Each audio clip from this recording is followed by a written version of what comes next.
এই মুহূর্তের সবথেকে গুরুত্বপূর্ণ খবর, দেশ জুড়ে বন্ধ হলো জিওর ইন্টারনেট পরিষেবা। ঠিক কী কারণে বন্ধ হয়েছে ইন্টারনেট পরিষেবা, কোথায় কোথায় বন্ধ হয়েছে, সমস্ত কিছু আপনাদেরকে এই ভিডিওটিতে একদম ডিটেলসেই জানিয়ে দেব।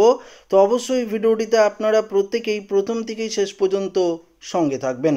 সারা দেশে রিলায়েন্স জিওর মোবাইল পরিষেবা ও ইন্টারনেট সংযোগ বন্ধ, ফলে বিপাকে পড়েছেন লাখ লাখ জিও ইউজার। দিল্লি, মুম্বাই, ব্যাঙ্গালোর, কলকাতা সহ ভারতের 10টিরও বেশি শহরে লক্ষাধিক জিও ব্যবহারকারীর সংযোগ পুরোপুরি বিচ্ছিন্ন হয়ে পড়ে।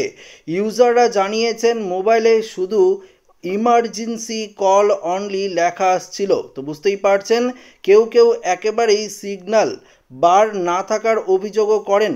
কেউ অর্থাৎ ফোন করতে পারছিলেন না, আবার কেউ ইন্টারনেট ব্যবহার করতেও পারছিলেন না বলে জানিয়েছেন।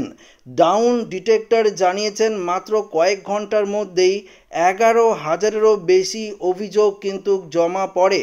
81% ব্যবহারকারী অভিযোগ করেন মোবাইল সিগন্যাল পুরোপুরি বন্ধ ছিল। অনেকে আবার জিও ফাইবার সংযোগও কাজ করেনি। পাশাপাশি গ্রাহক পরিষেবা কাজ না করায় অনেকটাই কিন্তু ক্ষুব্ধ রয়েছেন। ব্যবহারকারীরা জানিয়েছেন 6ই জুলাই রাত 8টা 10 মিনিট নাগাদ এই সমস্যার সূত্রপাত হয় বলে জানা গিয়েছে।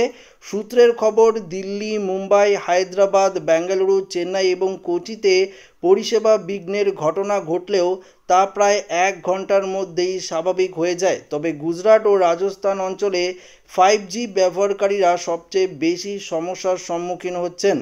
বিশ্বস্ত সূত্রে জানা হয়েছে সমস্যা ছিল নির্বাচিত কিছু এলাকায় ও ব্যবহারকারীদের ক্ষেত্রে। তবে অবশ্যই আপনারা কমেন্টে জানাবেন যে যারা জিও সিম ব্যবহার করেন, যে ভিডিওটি দেখছেন, অবশ্যই আপনারা কমেন্টে জানাবেন যে আপনাদের এখানেও কি এই ধরনের সমস্যার সম্মুখীন হয়েছে, যে আপনারা সিম অর্থাৎ ফোন কোথাও করছেন বা সিম চলতে চলতে হঠাৎ করে নেটওয়ার্ক উড়ে গেছে। যদি হয়ে থাকে অবশ্যই জানাবেন, আপনারা কমেন্টে জানিয়ে দেবেন ভিডিওটি কোথা থেকে দেখছেন এবং কবে এই ঘটনাটি আপনার সাথে ঘটেছে। যদি জানা থাকে অবশ্যই জানিয়ে দেবেন। তো আশা রাখবো ভিডিওটি প্রত্যেকের ভালো লেগেছে। ভিডিওটি ভালো লাগলে লাইক করবেন, বন্ধুর সাথে শেয়ার করবেন, নতুন হয়ে থাকলে চ্যানেলটিকে সাবস্ক্রাইব করে নেবেন। ধন্যবাদ।